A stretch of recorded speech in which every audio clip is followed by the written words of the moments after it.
I'm opening. We have an eye, sort of a nostril, 2 teeth. One of the teeth has a small cavity. Close call, folks, but I think we got here just in time. Presented by Maria Menounos and Kevin Undergaro. This is Anatomy of a Movie. In-depth discussions and breakdowns of various movie titles. And now that you've seen the movie, let the dissection begin. Welcome, movie lovers, to another Anatomy of a Movie. Lots and lots to talk about. The music you're hearing, we're talking about Christopher Nolan's Interstellar. But before we fully get into that, and this all ties in, I promise. I promise. One big announcement: Anatomy of a Movie is taking the next step forward, just like humanity did in Interstellar. And we're joining the Popcorn Talk Network, which is a network completely dedicated to movies and the discussion of movies, much like we do, just in all various forms. You have a Meet the Movie Press show. You have DC news show, Marvel news show, Jedi news show. I mean, anything you could think of, we're talking about it. And the reason why I bring that up is because on the network here, might as well have just called it Interstellar Week. Oh, might as well. Yeah, you might as well, right? Everybody was talking Interstellar, and of course, we're the last ones to round it up and talk Interstellar. Great. Demetri Panos here. Hello, movie fans. Popcorn Talk Network. Instead of folding time and space, we're folding box office and concessions, and mashing it up in a one. And we're and getting to munch on some corn and give me a Coke, please. And one of the reasons why I bring that up is because, just when a movie like this comes out, there's so much discussion about it. And I said to Demetri, what could we possibly add to this discussion? And so today, we'll insert our own opinion. But for the most part, I like to think of us as curators at this point. Sure. Because I don't know how more original we can add to the discussion of these movies. I think we could do pretty well. I think there's plenty to talk about this movie. Just being the movie that it is, almost 3 hours long. It's very heady science fiction, and one thing we love movies here, including JT the Booth, and we've talked about movies where we've had a great time, but we preface it with saying, check your brain in at the box office, and you'll have a good time. This is not a movie. You bring your brain. You got to bring your brain and extra computers, and that's not necessarily a bad thing. It really does. This movie literally changes the pace of movie going this entire year in a way that I think we've become so accustomed to the superhero movies that are out, and how action is filmed today. Nolan goes back to, this is a throwback kind of he slows the pace down a lot. There's a lot of dialogue. There's a lot of science that you can either take as gospel or you buy into. And, it's a movie, so you have to take it it is science fiction. So not all of it's going to be true, but they did try their best to throw in some good science fact. And there are great science fiction themes in this movie. I've talked about some of the things that make great science fiction are themes and the human condition. And Absolutely. This movie exemplifies a human condition. Absolutely. I think, so. And we will have JT joining us throughout the podcast. Say hi to the fans, JT. What up, Anatomy fans? And, one of the things, you talk about the human condition, and you and I have just different ways of looking at this, I think. Mm-hmm. And that's obviously why we're here. And for me, this is really representative of where Nolan is at in his life. Because of for me, what really stood out was the theme of kind of family, right, and of course children, and how what you do to protect them and things like that. And now, obviously, with Christopher Nolan and not only his producer but his wife Emma Thompson, they have kids of their own, mm-hmm, and they're getting to be a little bit older. So I think he's starting to understand what that means. Being a father changes you. I'm not one. You're Neither not am I, one. No, I've been called a mother before, but I'm not a father. But it does change you in ways you don't know, and, Yeah. and you have, and so I feel like, you know, it's reflective in this piece, and obviously it uses elements of his time shifts, Sure. absolutely, and techniques he's learned throughout. And it's interesting because it's a mix of the old, where, you know, we see Anne Hathaway, like I said, the time shifts, but then we see the new, because Wally Cypher, for example, is no longer a part of this crew. Right. Not because he got, you know, he did Transcendence, which we Right. of course talked about. Well, and I think for Nolan, and I think you really do bring up a great point. And sometimes a director brings in his own passion, and he's able to channel this in the changes of his life. Steven Spielberg, if you watch his film library and how he had gone on and changed, and how certain movie themes reflected things that were going on in his life, whether it be a bitter divorce or whether it is how he, you know, coming into doing like a Schindler's List, following that up, you know, after a mega hit like Jurassic Park, and you sense his love of family, his love of faith, and his movies changed as he matured. Christopher Nolan, I think, is continuing to mature as a filmmaker, and I love that he will go and make a movie like Interstellar. It's different than the Dark Knight movies. In fact, JT and I were having a conversation, and I sort of kind of take his Dark Knight trilogy, and I sort of kind of take it out of this equation. I look at the Dark Knight trilogy as one long like story that has a beginning, a middle, and an end.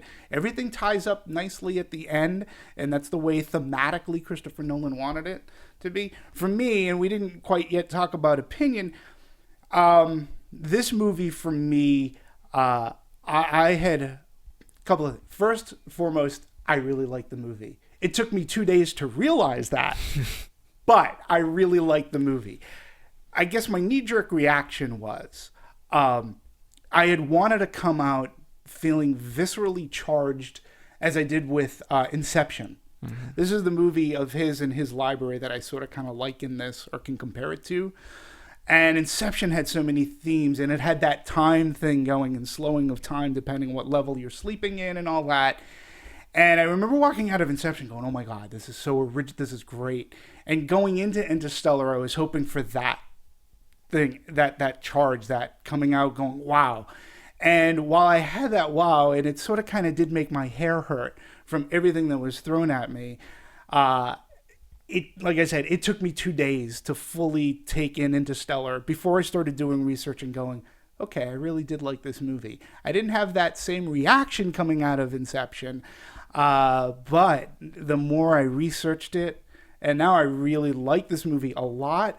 I don't know, right now it definitely falls within my top 5 of the year. Maybe top 3. I'm waffling back and forth between a movie or two. You might be surprised as to what my number 1 movie is so far. But when all is said and done, I may not have liked it as much as Inception, but I still think that this is fantastic science fiction. And I think too many people expected it to be more like an Inception, where Inception had a lot of action. Mm-hmm. And for as much as this may have, it didn't, I don't know. I'll say for me, it didn't have action. No. But that was okay. I didn't mind it. It was just different. And the fact that he blended the idea of and it's, I can't say it's a blockbuster, but you know, people know him as this blockbuster king at this point. And he went back to the days of Memento, and where you really had to now think, and it became it almost like infused art house. It gave you a spoonful of medicine. Yeah.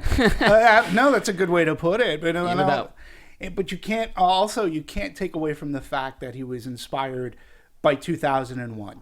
Yes. Like, this movie was very much, I would say it's this generation's 2001: A Space Odyssey. I mean, because thematically, the way that it was filmed, not relying on CGI, using sets, using miniatures, the way it was beautifully shot and filmed. And if you think about 2001, Kubrick, the way he shot that movie, there are very similar things and themes going on. Like I said, it's very heady science fiction, the likes that we haven't seen in a long time, I think. And you're right, this isn't predicated by action. It is predicated by a lot of dialogue, and he stays on those characters for a long time. Yeah. So. And, and he trusts, some of the actors he's worked with, others like Matthew McConaughey, he hasn't, but he trusts them enough to deliver. And I think that was very important. Yeah. But JT, why don't we get your opinions, reactions to this, and then we'll get into where this kind of came about. All right. Without getting into spoilers for the first. Well, we are spoilers. Okay. Yeah, Well, absolutely. All right. So I'll get into spoilers a little bit. I was into this movie for the first 2.5 hours. I agree with Demetri. He definitely was going for a 2001 Space Odyssey, and the moment where I felt like that was the most true was when he detached his plane. He's going to go into a black hole. We have no idea what we're going to see. I was totally expecting the scene from 2001 where you're just seeing these crazy images of just lights flashing, and I was like, oh, this is totally going to be a 2001 Space Odyssey moment. And which might have been smart it was totally different than that. He ended up in this weird, like, third-dimensional time place. I think it was fifth dimensional. Fifth dimensional, actually. It was yeah. the Tesseract, dimensional, and that wormhole. And that to me is where the movie kind of stopped for me, and I was like, I didn't know if I was on board at that point. And to this point, I'm still not sure if I do. It's one of those movies I really need to revisit. I enjoy everything around the movie. I am stuck on that one point and whether I liked it or not. Now I haven't made up my mind. You know what? I maybe thank goodness that I read this book, Madeline Langle's Wrinkle in Time. Okay. Have you read it? No. You've never read JT? Have Wait, you read... are we talking the kids' book or The Wrinkle kids' in book. Time? Oh my God! Yes, absolutely. Then there you go. Yeah. I never Oh heard my of it. head! You've never heard it. JT doesn't read back. books, but I really don't. My God, A Wrinkle in Time. no, because Yeah. only because that again, the fact that that's a science fiction book, but Right. it's written, as you said, for kids primarily. Right, yeah. And it explains the science of that so well, of like, what's the first dimension? What's the, and the first dimension is one line. The second dimension is, an X and a Y. The third dimension is now a Z plane, so there's space. The fourth dimension is time. And then in the book, the way they explain it, and there's actual drawings in the book, which is kind of Right. ironic, Oh, my head. is that instead of, with all these dimensions in time, if you want to get from one place to another, the direct line, the fastest route is not a direct line. It's to wrinkle that time. And so, but it's because I understood, because of how that book explained what Right. a tesseract is, I was able to understand this movie a lot easier. And interestingly enough, I'm a big fan and reader of John Scalzi, Old Man's War, and that universe, and one of my favorite books of within the past few years, Red Shirts. But I could have swore, because the premise being draw two dots on a piece of paper, draw a line to it, and you're right. How do you get from point A to point B? The fastest is you fold the paper, go right through. And I think that was mentioned in one of his books. I think it was also mentioned in Event Horizon. Not a good movie, but it used that science. And so, what's great about Nolan is that he does use these tropes, and they are true scientific tropes. He had famous astrophysicist, scientist Kip Thorne was a consultant on the film, and Nolan says that he was like an immense wealth of information, and they got into debates about traveling at light speed and things like that. These are the things that you either buy, or if you don't buy it, you're not going to really like Interstellar and everything else. You're going to consider it as mumbo jumbo. And some of the reviews and criticisms is that they've attacked Christopher Nolan, saying, "Oh, his science is all off. I don't care what he did. He focused so much on it." And But here's what I have to say. Yeah. Right. Even within the movie, they made a point of like proving and disproving certain theories. Right. Science, for those, I really hate. It's scientific fact. Let's talk. A fact can only be, I forget the exact percentage, but I think it's like 97.5 accurate, right? Because down to a Right. simple level, if we did a survey in this entire world and all we found was black ducks, Right. all it takes, so weird to, it's a scientific fact that all ducks are black. Right. Okay, great. Now, what is the one thing that's going to disprove this entire theory? A white duck. Just one white duck is now Yeah. disproved this entire theory that, and we spent billions of years looking for black ducks, and Right. that's all we've ever known. So that's science. Anything comes. That's why science continually progresses, is because new discoveries are made. And I'm just gonna take it back to film. Chris Nolan says, "Look, yes, I wanted to try to use as much real science, but ultimately it is a movie. It's fiction. Like, I had to blend those. You're not gonna get. I used real science, like try to fact, and I try to interweave as much possible. But listen, it's not all going to be true. I have to make a dramatic movie, and I have to bend time and space in a way that fits." This is medium a of form film. the medium of film. And so Star Trek, for crying out loud. I'm a huge Star Trek fan. Some of the philosophies in Star Trek, well, I always relate things, exploration and such. Look what's happened. Like, you never took Star Trek in '66 as being science fact, but you could tell that some of it could happen. And look, the advent of the cell phone. There was no mistake that the first cell phone was a flip phone, because the guy who invented it was a Star Trek fan and he loved that clamshell thing.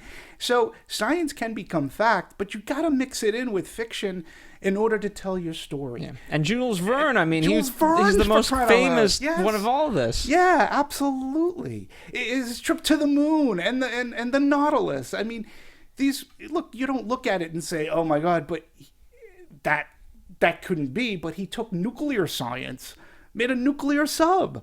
And yeah, so that to me is part of the fun is trying to pick out like what could actually happen. And what I think Interstellar does wonderfully is in the point of exploration. How can we move? How can we make an arc? Scientifically make an arc and shoot it off into space to save a planet. And I love that kind of science and great science fiction. Absolutely. You know. And so let's take it back to you mentioned Kip, and he's one of the origins of this entire thing. Him and Lynda Obst. Was it a short story, right? Well, yeah. I mean, if we're going to Genesis. I think that, well, first and foremost, it should be said that the original concept and script for this movie wasn't meant to be a Christopher Nolan project. It was to go to Steven Spielberg and his brother Jonathan Nolan, or Josh. Jonathan. I believe. Yeah, but he's also known. He uses sometimes another name, but Jonathan Nolan. He wanted to he was writing the script for Steven Spielberg. Yeah. Going for 4 off of years. Yeah. And he was going to college to study all this. Yeah. So, which I find fascinating that it would end up in the again, it's one of those happy accidents. Spielberg, for whatever his reasons, couldn't fit it into a schedule. And well, it was. I think it was partly that, and then because it was a Paramount movie, then he switched over to Disney in 2009. Mm-hmm. So it was partly contractual, Yeah. and I don't know the full extent of it, but.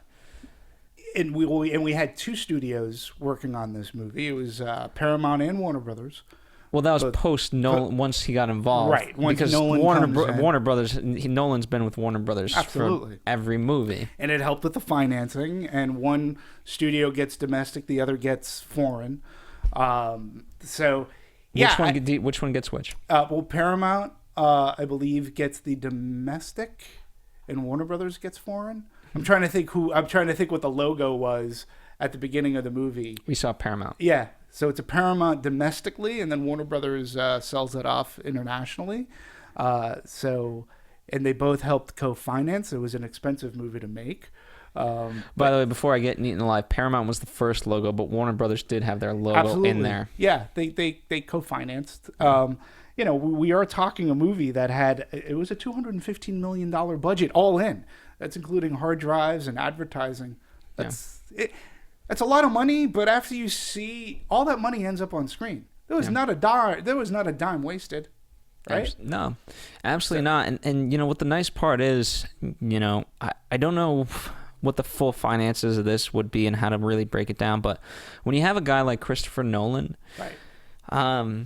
The people just want to write about his stuff, and especially because there's such an air of mystique, and so the level of press that you're able to get, even though it's millions of dollars, you're getting way more because people are so curious, and every news outlet is typing about it, every fanboy's typing about it, and so like it's just in the ethos of just like, oh my god, and what is Interstellar? Right. And the other thing too, going back to its origins, you know, Jonathan and Chris, they're close brothers. So Christopher, in a sense, was always involved because his brother would bounce ideas off of him, and coming off of Kip Thorne, and they were working on this very exciting project that Chris thought was going to be great. You know, now we go into the what if category. What if Spielberg did end up directing this movie? Like, how much different way? I personally think it would have been different. Although I think Spielberg would have channeled a little bit of Kubrick as well, but it would have been a different movie. Absolutely. I think. I mean, just first off, the two have a different sense of cinematography. Absolutely. Space and time for them is just different. Sure. I mean, Spielberg, he's very good at like the push-ins. Mm-hmm. Right. Oh yeah. Oh, absolutely. In the track. Yeah. Nolan, he does it differently. He doesn't do it the way obviously that Nolan does it, and part of it is just the way Nolan likes to film versus Spielberg. Spielberg, he's very good at kind of, not that Nolan isn't, but moving things along, and he's always flipping things and going about it. Yeah. And I think Nolan's okay with taking some time. Yep. And really filling that frame. And also Spielberg, I can't really think of a time-shifty movie that he's really done. No, I mean, outside of, you know, maybe somebody can contend sort of kind of always, if it wasn't time-shifting, he produced Back to the Future, you know, things like that. But even Back to the Future, for everything that it's worth, it's linear. Right. Yeah, and the way how it's told. Right. Well, let me... I have a theory as to why, one reason, and I don't know. I'm just going to throw this out there. It's a theory as to one reason why Steven Spielberg may have had interest in this project outside of its scope and epicness. One thing, and again, we're talking about the maturity of a person, the human condition. Spielberg in the late 70s, he did Close Encounters of the Third Kind. In hindsight, Spielberg, as much as he loves the movie, one thing that he's always said about the movie, he goes, I hate the ending. If I could go back in time, I would have never had that ending. He goes, because basically what I'm saying is, it's okay for this family man who has a wife and kids, and it's okay for him to get up in this starship with aliens and fly off to Never Never Land, and I'm going to leave my family behind. Now, at the time, I believe his parents, there was some strife going on in his household, or as a child growing up. He rebelled. And so that, again, the maturity of a director where he looks back. And I think with Interstellar, when we're talking that's about... the core concept. The core concept is not going away, but not wanting to leave your family and doing whatever it takes to get back. Just a theory. It's a pretty good one. So, it has merit. Yeah, it could. I would love, I would love to know if there is any merit in it. But I always remember that great story about Close Encounters, another movie which I love, and could be why Spielberg was involved with Interstellar. But I think we would have gotten a different movie. Absolutely. You know, and it could have been a movie that I loved as much. I don't know. We'll never know, because Chris Nolan, who I love. By the way, movie. I don't want to spend too much time on this, but there's The Perfect Man is a film that someone challenges this. I think he's Danish or Swedish or Norwegian, one of a European country, and someone challenges this filmmaker to remake his own movie 5 times in 5 different ways, and he gives him 5 challenges, stipulations how he has to make it. I would love to, this would be a fun like thing, and I don't know, I don't know if it could be a mass movie or just kind of like, let's say a 10-minute movie per director, and same script and how each director does it. Mm-hmm. And I'd love to see Tarantino versus Nolan versus Robert Rodriguez versus Spielberg. Anyway. Versus James Cameron. Yeah, no. Let's make it happen. It'd be fun. That'd be great. Actually, that could be, I mean, anthology movies I'm not a big fan of, but that would be like 5 takes on the same story. Yeah. And just do an anthology film. And see how it works out, and see the interpretation. This one I am happy about, Christopher Nolan's interpretation. There was so much on screen. We saw it together. The first time, actually. We've been doing this for 2 years, and we've never seen a movie together. And you correct me if I'm wrong. We saw it, number one, at Cinemark XD. So we did see it in a prestige large format screen. And when this movie was done, there wasn't applause. JT, was there applause when you saw this movie? Yes, actually, the theater I was in, IMAX sold out. It was a scattering applause. It wasn't like, people going crazy, but there was a scattering applause. Yeah, I would have to tell me if you read it differently, but I looked at it as this was the kind of movie where people just got up and they forgot to applause because they were still trying to figure out what just happened. Like, what did they... Like, it wasn't like they weren't applauding because they didn't like the movie. They just weren't applauding because they're like, they're still trying... Their minds what do I do with exploding. This? Yeah. And usually, I mean, one of Nolan's biggest things is, talk about a staple. You can talk about the time stuff, but it's always finding the perfect way to end a movie. Mm-hmm. Obviously, Dark Knight had, it's so amazing. Inception with the that will forever be a discussion of movies. Absolutely. And so with this, the ending, you're left. It's not a hard hitting ending, and it's even deliberately slow. And yes, you could say the same thing for Inception, but you're almost like waiting for something to happen. With this, it almost seems like a normal, like you're just kind of pulling out and black. Mm-hmm. Yeah. And you're like, wait. Okay. To me, I almost felt like it could have said "to be continued," because literally you got McConaughey just jumping in a ship and taking off. It's like, what? It's almost like it didn't finish for me. Yeah, and I think that was intentional. Mm-hmm. I think that was like, I think that was, and life goes on, and and humans will continue to explore, and we're gonna go out to this planet and. You're right. It wasn't an ending that left you cheering. It wasn't an ending. It was an end. Like, it took its time. And I think, at least in our theater, everybody was just, and that's the other thing too. Not everybody got up immediately. Everybody sort of kind of just sat in their seats, and there was a contemplation going on. And then you heard the bones creaking, or at least I felt my bones creaking is getting up after this close to 3-hour movie. And it was sort of kind of fun taking in the discussions taking place in the lobby outside of the theater. This is one of the things that I love about movies. And if this were a bad movie, we'd totally be talking about it in a different way. And I'll be honest, in some cases, JT and I were having a discussion. I do understand some of the criticisms of this movie. I can't argue it. To me, it's sort of kind of like the Blade Runner thing. I know a lot of people who hate Blade Runner. I love it. I think it's a great science fiction tech noir movie. This movie, I can see where the division is, and I really can't argue people saying it's too talky, it's too slow, it's paced. I don't get it. The science.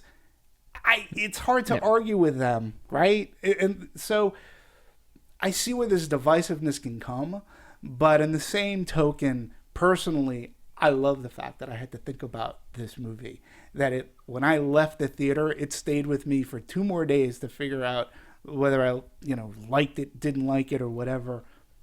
To me, that's what cinema can be about. Yeah, and remind me, we got to talk. Part of it was the way the music. We're gonna have a whole discussion about music, but I don't want to quite get into that just yet. Let's talk this. This holds so heavily on the holding Oscar-winning actor Matthew McConaughey. Sure. And at the time, he was filming True Detective, which Matthew McConaughey is just exploding in a way that I talk about not being able to predict something. This is a guy. What was How to Lose a Guy in 10 Days? What is the? Yeah, I think that was one of those movies. Yeah, Sahara. Sahara wasn't bad, but like certainly not Oscar contention. No, he was in a lot of those romantic comedies. And now here's a guy again, just on the television end. True Detective came out of nowhere for people. Now they're talking about it. That's the next big hit, critically.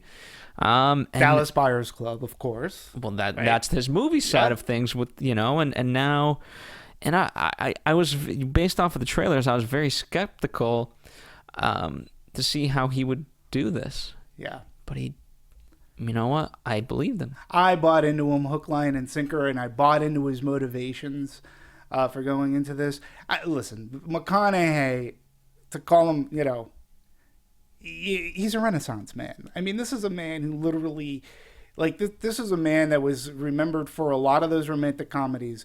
But his earlier works, like the John Grisham movies that he was in, he's a good actor. And then, the Dazed and Confused. And then, then he was a man remembered for playing bongos naked and running on the beach but he again. And then he's in Wolf of Wall Street. He stole Wolf of Wall Street, and he's in barely one scene. Absolutely, and he has come back and he has matured. He has had his human condition where he has changed, and he's very happily married. And you talk about True Detective, a great show. His performance in Dallas Buyers Club earned him an Academy Award.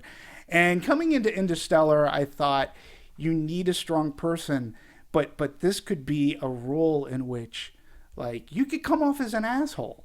And he didn't. I thought he really straddled this great line. He had great, this dramatic gravitas that was needed for this movie, and to not overturn it to just mumbo jumbo. I believed him, and I believed his plight. And the great. Biggest, I don't know how people feel. I mean, obviously each scene for the most part is strenuous in terms of the character and what they have to go through, but the scene when he has to make the decision to leave Murph, and they leave on bad terms, he's like, "Don't do this to me."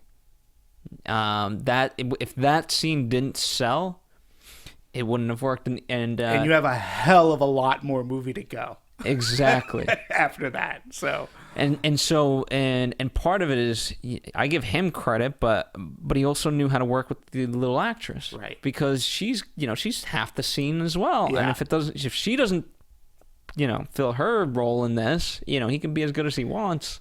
Yeah, and we should talk about. I mean, I'm going to bring this up since we talked about criticism. So a lot of criticism is, well, what about the son? That character sort of kind of gets pushed to the side.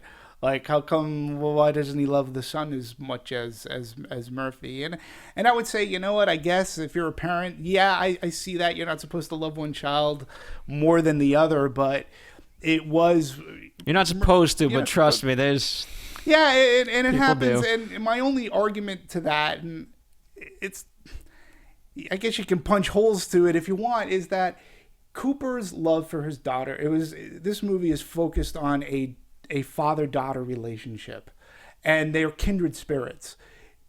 The son wants to be a farmer. He's happy with being bright and wanting to be a farmer, where Murph has other things in mind. She has her sights to the stars, very much like her dad did, and she respects that. So there's that bond that I think that Nolan was focusing on more so than. I don't think not that he didn't love his son or not proud of him for what he wanted to do, but there was more of that kindred spirit. But I also think with in terms of the son, he knew that he was going to be okay no matter what. He obviously the between the school scene, when he found out, and he had, and by the way, I loved how they played to McConaughey's humor about it takes one measurement to rule my son out, but two to measure your ass. Right. That was a moment where, okay, you know what? He didn't get in to where I wanted him to, but he's okay with that. And so, you know what? He's going to be okay in life, but it's Murph who's struggling. There's talk of ghosts, and things like that, and she hasn't found her way. Yeah, but let's also talk about one of the reasons why she's struggling. This was a part of a movie that blew me away, because no science fiction movie, to my knowledge, yet. And if I'm forgetting something, somebody let me know. But Murph is also struggling with her aptitude for the science, and when she's told in school about the philosophies and that the Apollo missions didn't exist, that they were all propaganda to help the Russian economy. And she knows in her heart and in her mind that space travel happens, and society has taken it upon themselves to say, we can't look to the stars, we have to focus on ourselves. And Murph, that's not the way she's wired, because that's not the way her dad's wired. And she's struggling with that because the society is telling her, no, you're wrong. There's books, and she's got books that she's reading that in this society, they would be burning those books. That was a major philosophical, thematic thing that, like, I was like, wow, I can't believe society has gone. They're so because inclusive. Hitler-esque. Yeah. It was absolutely crazy. Yeah. I mean, that's who burned books. Yeah, and it was just nuts to me. And let's talk about Mackenzie Foy, because you said with her performance, she played the 10-year-old Murph. She was amazing. She was Absolutely. really good as a child actress. And Timothy Chalamet, I believe, he played Tom at 15 years old. He too was really good. Talking about it, no, I think you're right. I think Tom, there wasn't so much a worry for Tom. Yeah, it was about Murph getting along in this world, which they knew, like, no, we got to go, like, we should be setting our sights to the stars. Yeah. So yeah, I think that's a very valid point. So yeah. And by the way, just in terms of, they had a lot of surprise actors in this. They did, and we'll talk about the big one. But even I halfway through the movie, I guess I got to a point I was like, isn't Jessica Chastain billed as a top performer in this movie? Who is she? Yeah, Where is she? Where's she coming into this movie? And that's literally what I thought. And I was like, when is she coming? And to learn that she's now the daughter, I was like, oh, okay. And did you think that was I thought it was a stroke of genius casting, because wow, those two together, like, I could see how that little girl grew up to be this woman. Yeah. Like, I thought it was great casting on that part. Oh, Murph's, I guess you can call him, scientist, collaborator, boyfriend, Topher Grace. The hell did he show? Like, he comes out as like, you were like, Tobey Maguire? No, it's the Topher. Yeah, it's the beginning of the T as well. Yeah, and then of course the major bomb drop in this movie, and how they kept this a secret is amazing, is Matt Damon. Absolutely. I mean, JT, what was the consensus in your theater? It was kind of mixed. I don't know. I heard, as I left the theater, people were kind of walking around, and no one was really going home. People were like getting into groups and just talking about the movie. And a woman actually came up to me because she missed the first 5 minutes. She's like, "What did I miss?" Yeah, over 5 minutes. Yeah. What did she think about? Well, what was it like when it was revealed that Dr. Mann was played by Matt Damon? Surprisingly, the theater I didn't hear like a gasp or anything. Right. I could feel the tension building up. Like, I think everyone knew it was going to be somebody big. I thought it might have been Christian Bale. That's what was going through my head. Right. I was lucky enough not to get ruined. I know some people read online or read rumors that it was Matt Damon. Luckily, I didn't see any of that. So when I saw it, I was like, okay, cool. Yeah, I was like, Matt Damon. And kudos, again, I didn't read anything online. I didn't either. And I'll be honest, I am not one, prior to a movie opening, especially a big movie like this, I'll see the trailer, I'll read a couple of marketing things, and casting is usually all over the place. They kept this a great secret to me. And as we get closer to release of the movie and as articles, I try to stay away. Especially for, I mean, it's almost like, why would you want to do that with this movie? If its whole goal is secrecy and all that, right, and for you to just enjoy what's there, like, why do that? Yeah. If you want Dumb and Dumber 2 spoiled, different story. Absolutely. And again, you had we're talking about cast. We had Michael Caine, who's a Christopher Nolan favorite. I like that he played a villain in some sense. Yeah, absolutely. Which we haven't really seen in these types of stories from him. Now, again, that was a very clever twist. Yeah. Man is on his deathbed. He's been working with Murph. They believe, or she believes, she's trying to find humanity's salvation. And she's close to the equation. And as he's dying, just before he dies, he said, I lied. I mean, I was like, oh my God. And it was so fast. And I even turned like, wait, what does that mean? What did he say? Yeah. But she has very much that same reaction Murph does of like, wait, who's in? What does that mean? Who's in on this? Yeah. Her world is entirely shaken. And then he dies, and she can't even tell him, you motherfucker. She can't even get upset. She can't punch him in the face. He dies. So that to me, a very nice plot twist going in. And especially I haven't seen it twice, but I thought of just immediately all the stuff. Remember the messages because it was a one-way communication form. Sure.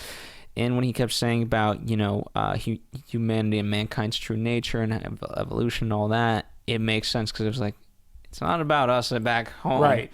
This is about the greater picture as a species. Yeah, absolutely. So. Yeah, so, we had Michael Caine. We had Jessica Chastain, who we mentioned. Casey Affleck plays the adult Tom. William Devane is in this movie for 5 minutes or so. Wes Bentley plays one of the astronauts. So we had this very well-rounded out cast. Jonathan Lithgow as the grandfather. And yeah, I mean, I think casting wise, I think it was right on the nose with very many of the people. I really did like Matthew McConaughey a lot. I'm not entirely sure with other movies that we've seen thus far if he'll get nominated again, but it doesn't take away the fact that it's still a very strong performance. That this close to 3-hour movie it's riding on his shoulders. It is, but towards there's definitely portions where the pressure gets taken off, and it's put, because he has to be at bat against Anne Hathaway's character, and they're really strong, and they wrote her character really well, and she delivered. So at least in those moments, she's able to take some of the pressure off of him. Yeah, and yeah, I didn't mention Anne Hathaway, and she does turn in a good performance. I want to throw this out in the table because. Okay, so there comes a time, it's one of the moral dilemmas of the movie. It's a choice. And actually, later on, I have 7 of these. Should they not have done A, B, C, or did they make the right decision? In this, the scene I'm particularly talking about is they have enough fuel to go to Edmund's planet or to Man's planet. Enough fuel to only go to one. Which one do they choose? And the Anne Hathaway character, she goes on this monologue about love that I'm like going, what is this?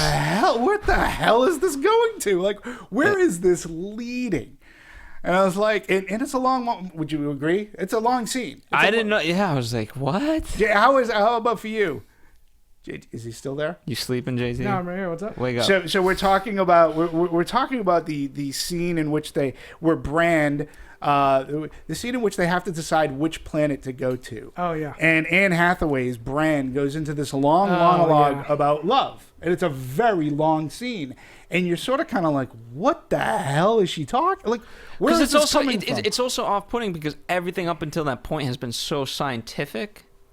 And then you're like, right. This is hinged on just complete emotion. It's like, what? Felt out of place, especially with her character who was a scientist. Right. And was basically broke down everything what they needed to do. And out of nowhere, she just came with this irrational love speech. And it didn't really fit with her character or just the tone of the film, really. Well, and for me, it was interesting because earlier in the movie, and I think it was before they even lifted off, Matthew McConaughey had a conversation with Tars, and he said something to the effect of, hey, is Brand in a relationship with one of the astronauts, or he might have even said Edmonds. I forget, but he did bring it up in TARS because the way the percentages of truthfulness, he sort of kind of skirted the issue, which led McConaughey to believe, oh, okay, I get where you're coming from. And what I liked about the monologue scene was the mere fact, so we have these three scientists sitting down talking about which planet are we going to go to. And before they start getting into it, Cooper says, before we start, all cards have to be on the table. Brand, you got to come out with it. You've had a relationship with Edmonds.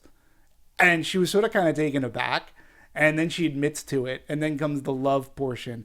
And again, I think it's thematically, it fits into this movie so well because on one hand, you have Cooper, who is a man of science, so driven by science. And in fact, that's why they go to Dr. Mann's planet, is because of the science. And he's a better scientist, and he's more likely to be right than wrong. But he's also driven by the fact that he wants to save Earth when, in many ways, the better decision is to just start go with the science. And he goes, to start. But he chooses science well over the emotion of love. And I think that this ends up being his character arc because in the end, his whole plight ends up being about love of family, love of daughter. I got to get back now no matter what. And then perhaps you can sort of argue there was something between him and Brand that there could have been. And he goes back but he also realizes, part of sometimes, the big thing was gravity just in general. And, love is I don't know how to explain this. Love is a form of gravity. It's an attraction of two people in whether it's father-daughter love, whether it's man-woman love, whatever the case may be. It's a type of attraction. Yeah. Yep. And that's what gravity is. It's the earth pulling you. It's an attraction. And so, the fact that happened, and so it's a way for humanity to progress forward. I mean, without that aspect, they wouldn't have figured it out. Agreed. No, and I think that so the monologue, but it only played in later. I was like, oh, okay, that's why the monologue. Yeah. Okay, I get it. And if somebody wants to argue that it went on way too long, again, I can't argue against that. I can't say, no, it didn't. No, it's if somebody wants to hate that monologue, okay, but it does tie in. What I'm trying to do, what we can be trying to do, I'm trying to bridge in these things as to where certain people can pick certain things apart. And I'm saying, well, no, because that monologue was important because at the end of the movie, that monologue is what changes Cooper. Yeah. And he believes that there can be, that love can bend space and time. And you have to do what you can. And love is as important as science in doing how you're going to survive. Yeah. So that's the way I ended up reading that. So there you go. But did it feel out of place for you when you watched it in the film? Yes. Well, it felt out of place. Yes. When it happened, I was like, what the hell is going on here? But it wrapped up in the end, and I recalled it, and I said, that's why this monologue was in there. I said, okay. I said, so once that light went off in my head, which it rarely ever does, and it shouldn't in a dark movie theater, when I did that recall and I said, okay, I'm fine with that monologue. I just wish it felt more organic and not out of nowhere. But here's the thing. When you also, part of it is, if you really think about it, anytime, and honestly, whether it's teaching hosts here or whether it's any type of scientific theory, you're looked at as a madman. Mm-hmm. And you know what? It's going to take you 20 times just to explain it to someone, and they still may not get it because they're not ready to get it. Right. And until they are ready to get it, they're never going to get it. And that's Cooper eventually was able to finally grasp that. But again, we're scratching our heads because we ourselves, as an audience, we're not ready to understand. Right. And again, I will take it that step that had McConaughey not said, you know what, you've got to come clean. Like, okay, obviously we would have never gotten that. We would have really never had gotten that monologue of love. She would have pushed like to go there, and she may have come up with some scientific mumbo jumbo why to go to Edmonds instead.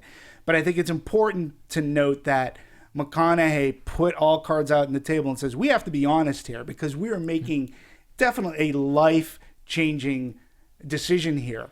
That life hangs on the balance, and we have to be open and honest as to why we're making these decisions. And I think when he picks science, that's where he learns, and we come up across the evil Matt Damon, the doctor man. But even, I give her credit because she says, you've tested me, but now when the time comes and you have to make a choice, I wonder what you're going to do. Right. Because guess what? You think this is all easy, but let's be tested. And that was the whole thing about, that's why Matt Damon's character was ultimately, he was tested to his brink of extinction. Mr. Man. Yeah. Yeah, and look where the decision of following science got them. It almost got them killed. Yeah. So I love that kind of conundrum. And it's the kind of thing that you can really explore in science fiction so well. So, yeah, at the beginning, JT, I will say that it did sort of kind of bother me because it came out of left field. But once you realize why it's there, and organically it came up only because of throwing the truths out there, and it had to come to light.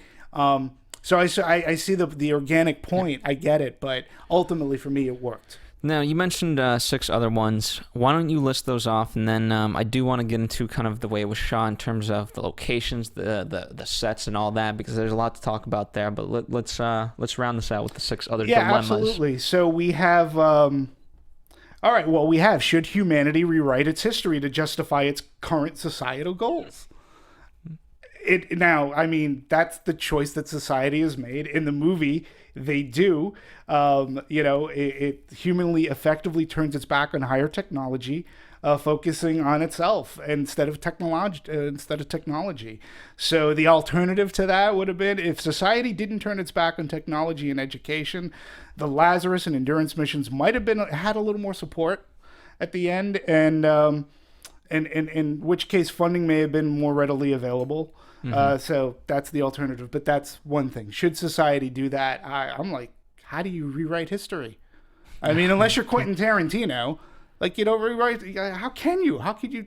Like, that's like Capricorn 1 saying that the moon landing didn't. Well, if you're asking me how can you, it's very easy. Should you?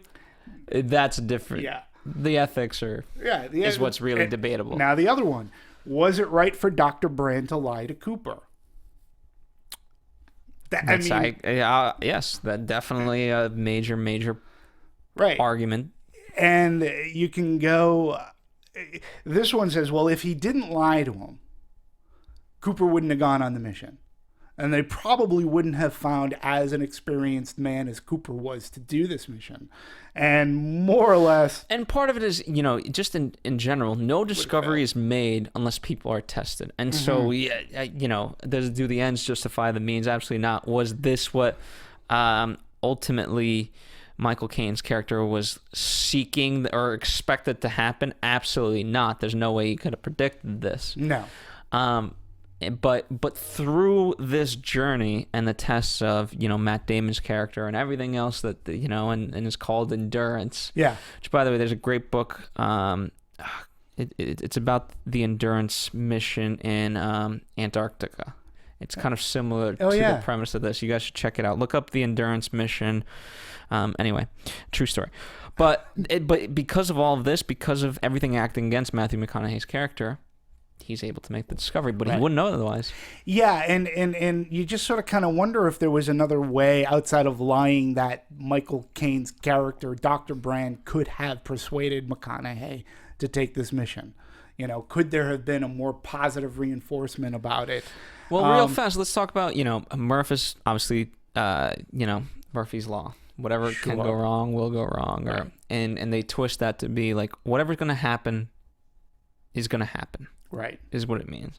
And so, how to fully kind of, you need a equal force.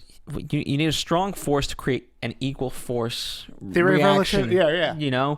And so again, I don't know what it could have been, but the only way, just like you need an amazing basketball play, if you play against an amazing basketball player, no matter how bad or good you are, you will get better tremendously by doing that. Absolutely. As opposed to playing against people who aren't anything as good as you. Yeah. It's one of the themes in Rocky 3. There you go. How'd you like that, JT? I brought it back to Rocky. We had a Rocky conversation earlier. Anytime you bring Mr. T and Rocky in this conversation, that's right. Go. So now the other one is... So this is number 3. Yeah. Or 4, technically. 4. Right? This is, should Dr. Mann have accepted his fate or lied about his planet? So now the easy way around this one is, why didn't he just go the fuck to sleep and put in an SOS signal? I mean, okay, that's an easy way out. Just SOS, I need help. I guess the only argument against that could be, that they would choose a planet where it's habitable. That's what their mission is, that he may have just ended up living on that planet. I don't know. I mean, he took that lie to such a degree. Like, I mean, had he just woken up and said, guys, I got to be honest with you. I needed a way off this rock. Like, if he'd been maybe up front, you'd go, okay, he wanted to get somebody's attention. But he took that lie to such a degree where he changed all the records. He became homicidal. He went cuckoo. So, but it's an interesting, should he or shouldn't he have? Another one, we already talked about, Edmund's planet or Mann's planet. Was Cooper's decision to go into the black hole solid? Stay with Amelia on the Endurance mission or ditch the ship, give Amelia her best shot to getting to Edmund's planet and see what's inside that black hole? We know the answer. Well, we know what he did. Yeah. He without this trip, none of the events in Interstellar happened at all. So that's one thing. So I don't know. The alternative, Coop stays on the Endurance mission with Amelia, which could have helped in terms of his expertise in engineering coming in handy with the mission. Edmund's planet, I guess, could have endured to an extent. True, it's not much, but every bit counts. But that's the only outcome had he decided to go with Amelia, is that they could have populated this planet. And she would have found out, too, though, that Edmund's was dead. Mm-hmm. So that's another conundrum or another moral thing. So that's 6. And then the last one is, okay, this was an interesting one. Is Murph wrong for burning the farm? Okay. So she more or less takes away the human condition of choice from her brother and sister-in-law by, like, she didn't want to see them having this slow death of dust. Mm-hmm. And she's trying to get them to come with her. They can, and they are Tom is steadfast in his way. I'm staying on this farm to the bitter end. I don't care if it kills me. This is what I do. I'm a farmer. And then she burns it all down, giving him no choice. So it's an interesting concept. Should she have? There you go. I mean, the alternative is Murphy leaves the family to die, as well as never discovers the formula, because don't forget that is a plot point that ends up, that's how she discovers her dad is out there. That she needs to buy that time. And everyone dies. So, so there's an answer for that. But you could say, you could flip that and say she wasn't given a choice. She had to do that in order to get what she needed. Right. So, yeah. Had you just let her be, then none of this would have happened. True. I mean, it's all that. Let us know your thoughts down below in the comments section. This is obviously this movie, more so than any movie that we've done, certainly recently, warrants this type of discussion. So let us know.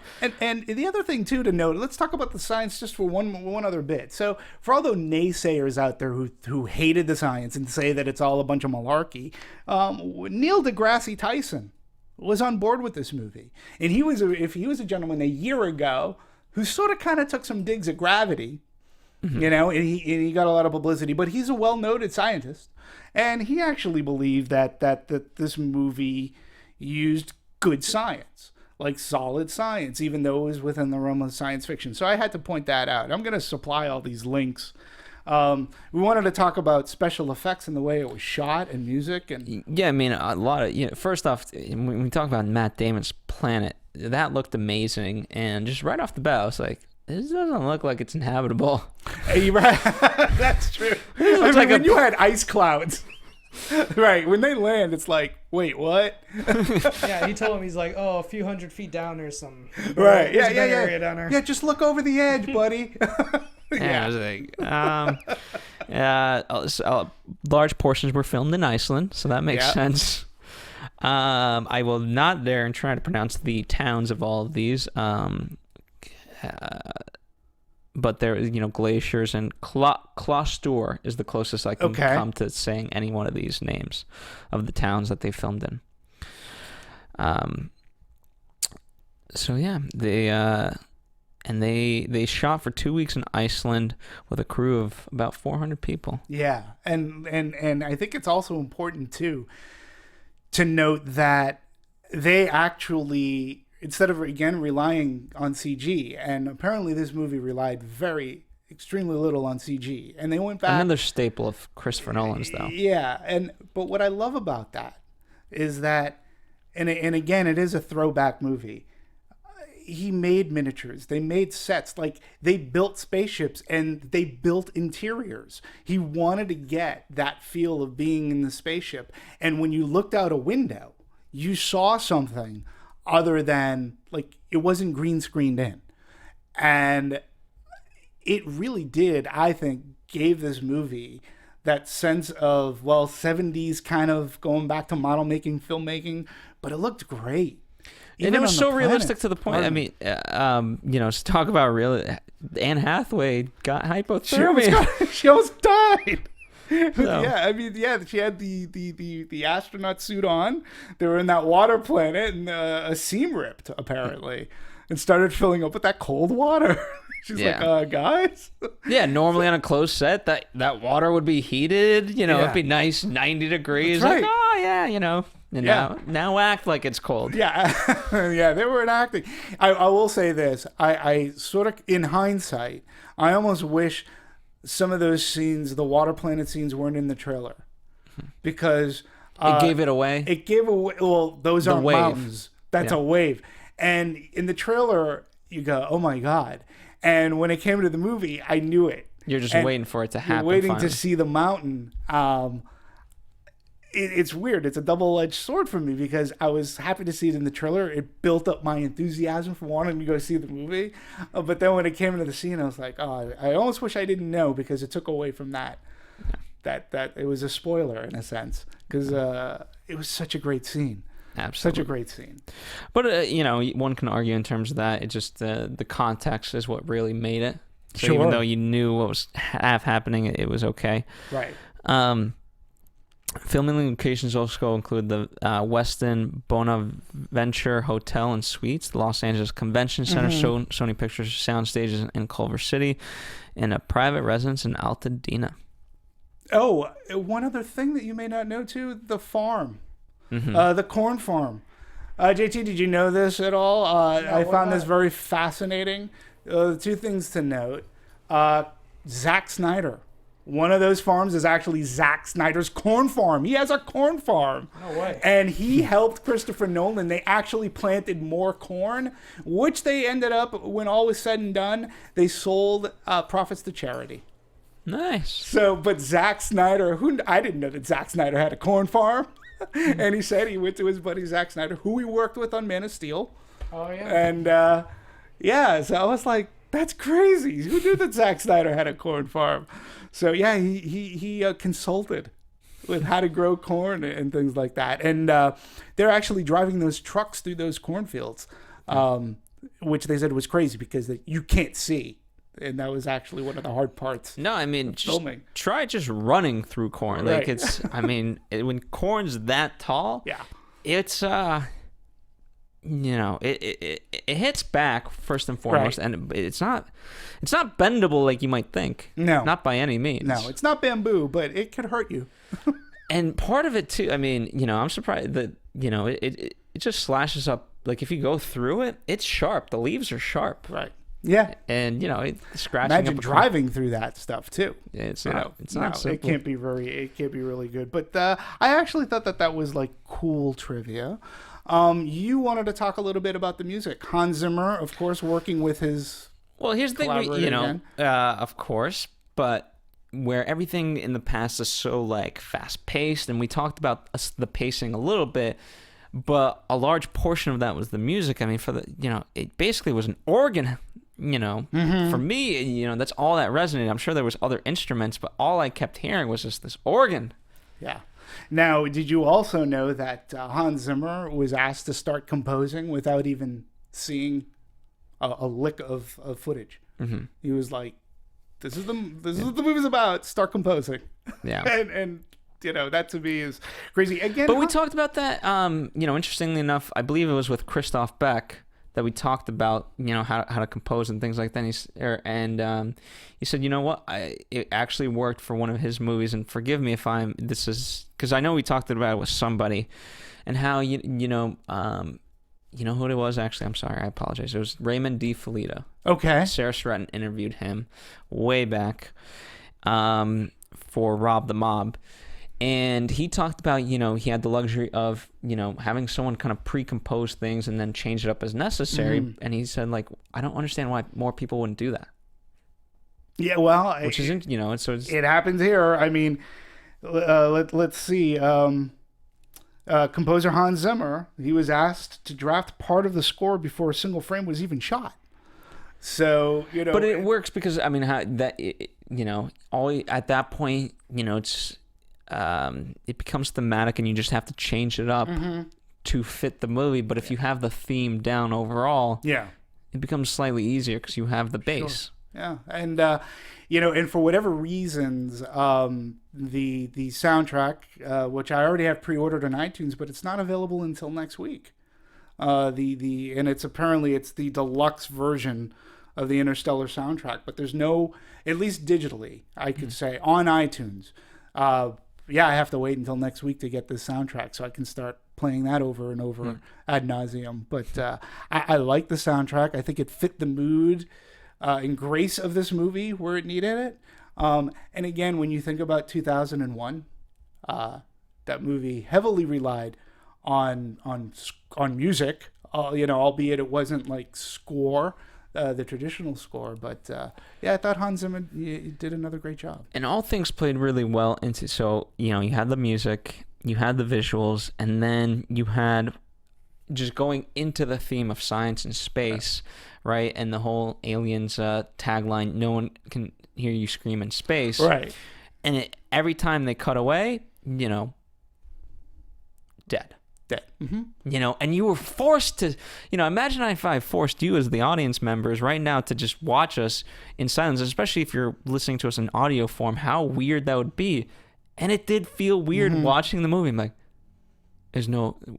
I can't hear anything. Can't hear anything. And, to the point that, I mean, do you know for a fact, when you do movies, right, even when there's no sound, right, when people are quiet, there's still some sound. There's an ambient sound. It's called room tone. Room tone. Oh yeah.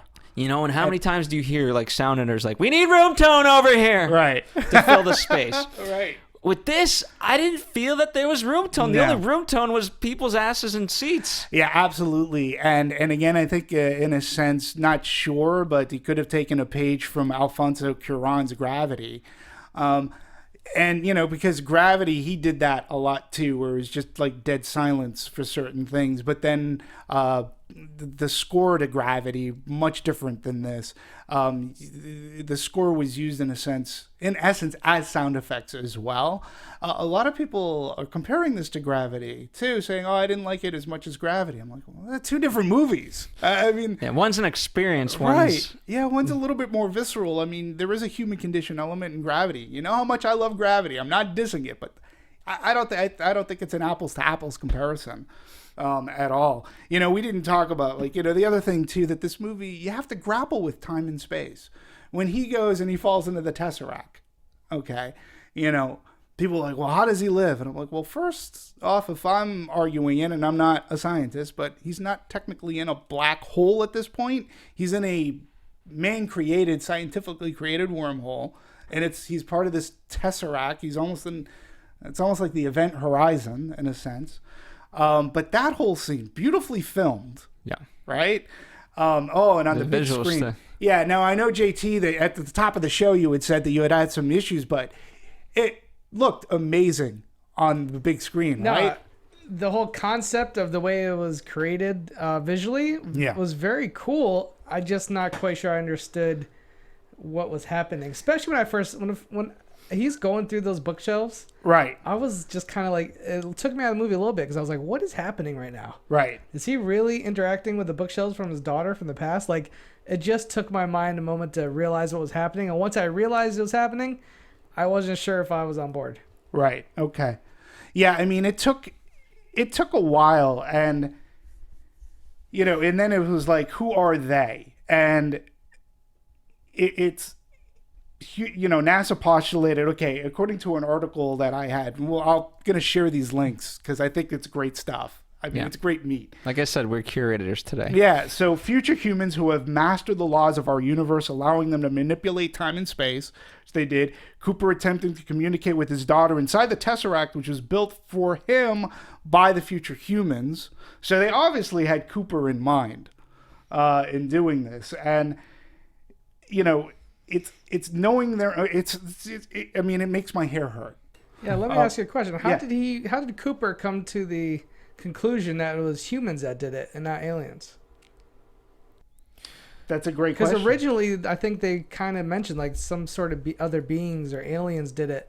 And once he got down there, he came to the realization that, no, these are like, it's us. What was that Ridley Scott movie, that the prequel to Alien? Prometheus, right?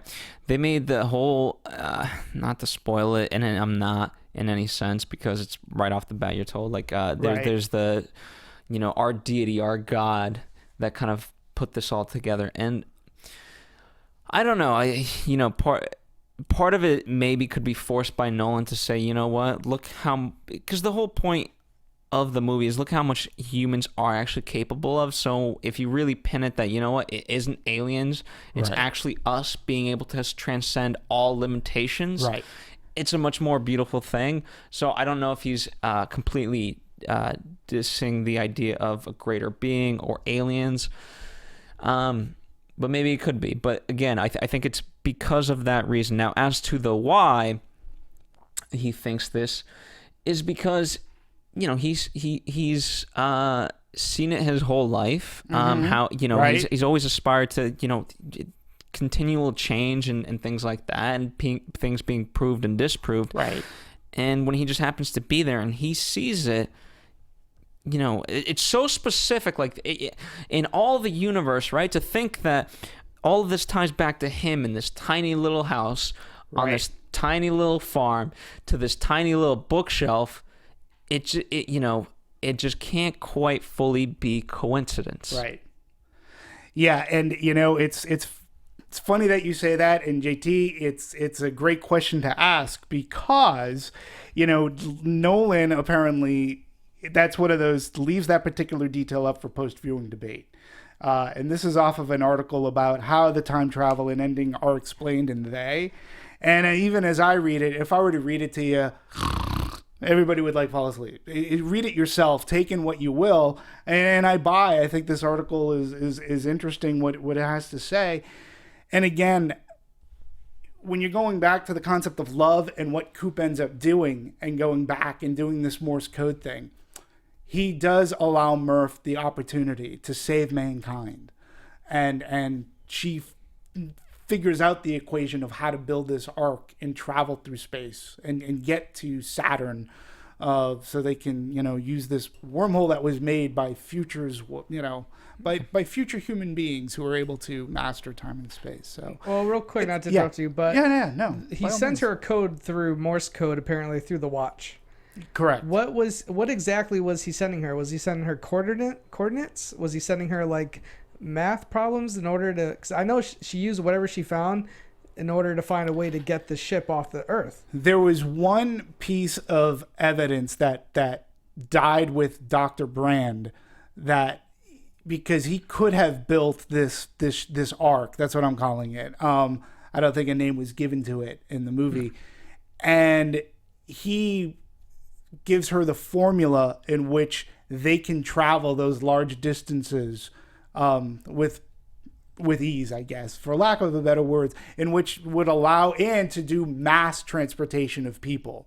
So because at the end of the movie, when they are in town, you can tell that a population was rerouted, so to speak. Mm-hmm. And so he gave her that equation as to how to figure out how to mass transport people across space. Yeah, how did he come up with it, as I'm curious about? Was this something that he found out while he was in that dimension? It was something that he was able to figure out to do with the while in the Tesseract. And I guess through his experience of going through that black hole. I just think the whole I point, didn't pick that up when I watched the film. That's why I really feel like I need to see it again. Well, go back to why they went to the black hole was to right? Science is all about isolating variables. And so they needed to go in here to isolate certain variables. And, he was here. And, was it TARS? Oh, that's right. TARS was with him too, and TARS was giving him information about the black hole. Okay, I forgot about that. Yeah, so that's how that was relayed, and the two of them, in conjunction, were able to figure it out and come to that conclusion because they were able to finally isolate the one thing that they couldn't. Right. So. Gotcha. Thank you. Speaking of the sound, let's talk about the controversy of the sound. Oh yeah. No, I don't know. I found this, and again, I found it very fascinating. And again, if this were Dumb and Dumber 2, we'd not be hearing about. Who gives a shit if there's bad sound in a movie theater? But because it's Interstellar, movie theater blames Christopher Nolan for Interstellar sound. So what started out as a handful of moviegoers experienced sound problems has become big enough phenomenon that a Cinemark theater in New York had to post a sign below to warn their patrons that it's not their fault the sound mix is quote-unquote faulty. So apparently there is something going on that where the music and sound has been drowning out dialogue, and some of the audience members aren't able to properly hear the characters talking. So, and it's gotten enough, we've gotten enough, there have been enough complaints that I found this article. And yes, this theater in New York actually posted a thing saying, hey guys, it's not our fault. We have everything up to spec. They actually point a finger at Christopher Nolan, which I'm not entirely sure that's a good idea. But, why would you don't throw him under the bus.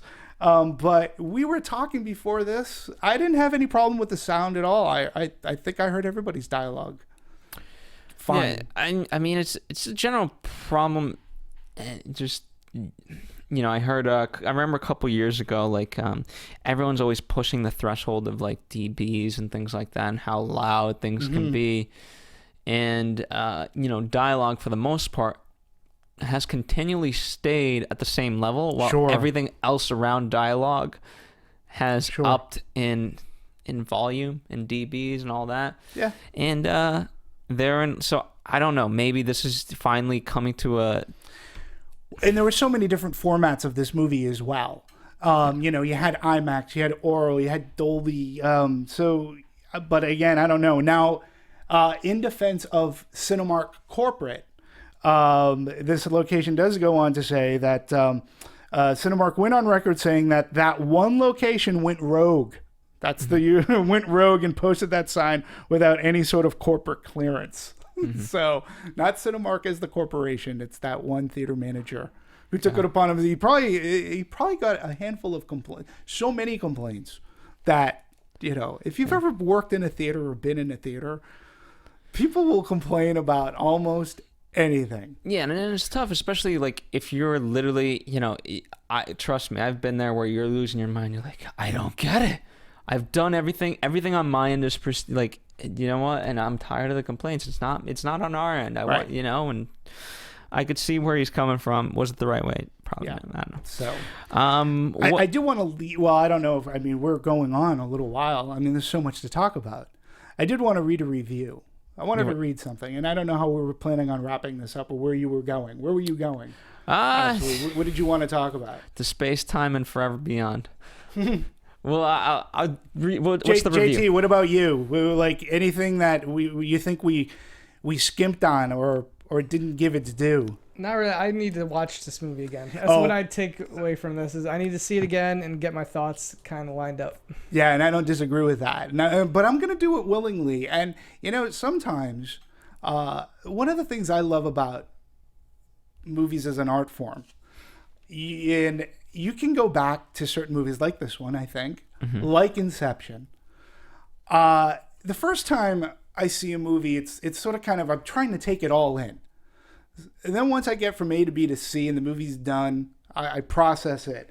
But when I go back, since I've had that initial, like that first time viewing is not there anymore. So I'm able to concentrate on other things, Easter eggs or whatever.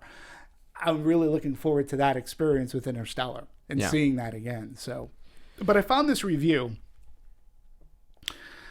The movie is so completely absorbed in its own problems, its use of color and space, its fanatical devotion to science fiction detail that is somewhere between hypnotic and immensely boring. Director seems as occupied with the best use of the outer edge of the screen as any painter, and he's particularly fond of simultaneous rotations, revolving and straightforward motions, the visual equivalent of rubbing the stomach and patting the head. The uncompromising slowness of the movie makes it hard to sit through without talking, and people on all sides, when I saw it, were talking almost throughout the film. Very annoying. With all its attention to detail, a kind of reveling in its own IQ, the movie acknowledged no obligation to validate its conclusion for those who are not science fiction buffs. By the end, unrecoiled plot lines are simply left there like a Rorschach, with murky implications of theology. This is a long step outside the convention. Some extra scripts seem required, and the all-purpose answer, relativity, does not serve unless it can be verbalized. Okay. So I don't. Some of that stuff I understood. Some of that, I mean, throwing in Rorschach and. Well, I'm going to say that review that I just read. Who's it by? It is. Well, actually, JT, you heard that, and you can understand if someone said this about this. But this is actually a review I found that was written by Renata Adler in 1968, and it was her review of 2001: A Space Odyssey. Okay, I see what you did there. I see. So, 2001 is known to be one of the best. There are arguments as to how great it is as a science fiction movie. And I'm looking at Interstellar, and okay, we're 1968. We're in a different time. I understand that. But there are reviews, like I just read that review because somebody could look at that and say, that's totally the way I felt about Interstellar. Mm-hmm.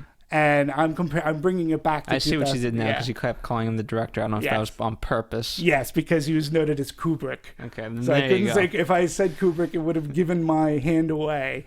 I don't know. I think maybe in some years to come, I just don't know if we revisit movies as often because there's so much out there. But maybe in years to come, Interstellar will be. Maybe it'll turn some of those criticisms may change. And maybe Interstellar will be up there in one of the upper echelons of science fiction. I don't know. Right for me right now, it is slowly getting there, and I really did like the movie. Not my number one movie this year, but still, I think there's a lot more of it to grow on me as the years to come. Yeah. So I look forward to that. Very cool. I mean, you know what? I don't think I can follow that up. I mean, that was a sleight of hands. It was beautifully said. Thank you, Demetri, for chatting with us. Oh my God, are you kidding me? It's so fun being here. I know, and for you fans at home, we've gone about 85 minutes at this point, but of course we could talk for a black hole's worth of time about this That's movie. right. And still, who know? There's still, that's one of the beauties of this type of movies, that there's so much to be able to talk about. Absolutely. But you know what? Keep that conversation going with the comments below. I give Demetri so much credit. He talks with you guys. He responds to so many of you.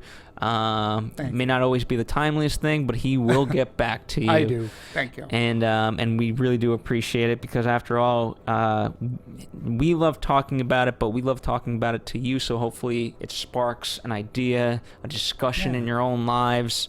After all, we love communicating, and unlike in Interstellar, we hope it's not a one-way communication. Yeah, and again, the discussion of movie, I don't know, maybe you have something that we missed, or maybe, I mean, wow, can you imagine if somebody actually takes something away from our discussion, and maybe they repeat going, or maybe they have a repeat viewing of the movie, and they go, oh my God, I see what JT said, or I see what Phil said.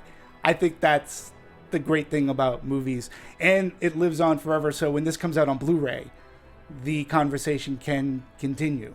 Yeah, so absolutely. They should use us as commentary on a Blu-ray, I think. One day. All right. Awesome. Thank you guys for tuning in. And by the way, so much exciting news still continue. We're gonna have so much of this, and we hope that we can keep up in giving it to you. But Maria Menounos is partnered with MCM for their first look. So if you go see a movie, get there early and check out the first look, your first look into all the great movies coming out soon. So definitely check that out. Thank you guys for joining us. And you know what? I don't know if she's on video. Watching Maria and her great personality and everything that exudes like so positive force in this world, so much better than watching an ad. Exactly. So, and then one of the reasons why she did do it is because, she has a passion for movies. Yeah. For her, that's the way she can kind of get it out there. In addition to obviously providing this amazing, amazing platform now called Popcorn Talk Network. Thank you guys for joining us. Demetri, where can the people find you? You can find me here, Anatomy of a Movie, Popcorn Talk Network, and at DMovies1701 on Twitter. So I check that every now and then, and I do write back, and I tweet some cool things. Today the big news was Mystery Science Theater 3000 may be coming back to TV. There you go. Love it. And of course, check out our other shows that we've done. Where we've got so many ones coming up with December, The Hobbit, Hunger Games, Annie. So many to. Oh my God, Hunger Games is like but a week away. I know, so many to look forward to. And of course, check out the other shows, whether Meet the Movie Press, Box Office Breakdown, Profiles with Malone and Mance, DC Movie News, Marvel Movie News, Jedi Alliance, and all those other things. Anyway, thank you guys for joining us. We'll see you here for another Anatomy of a Movie. Cheers.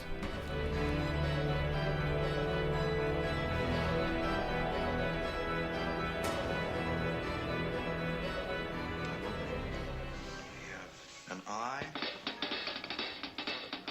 From producers Maria Menounos, Kevin Undergaro, Phil Svitek, and the rest of the Anatomy of a Movie staff, we would like to thank you for listening and subscribing to the show.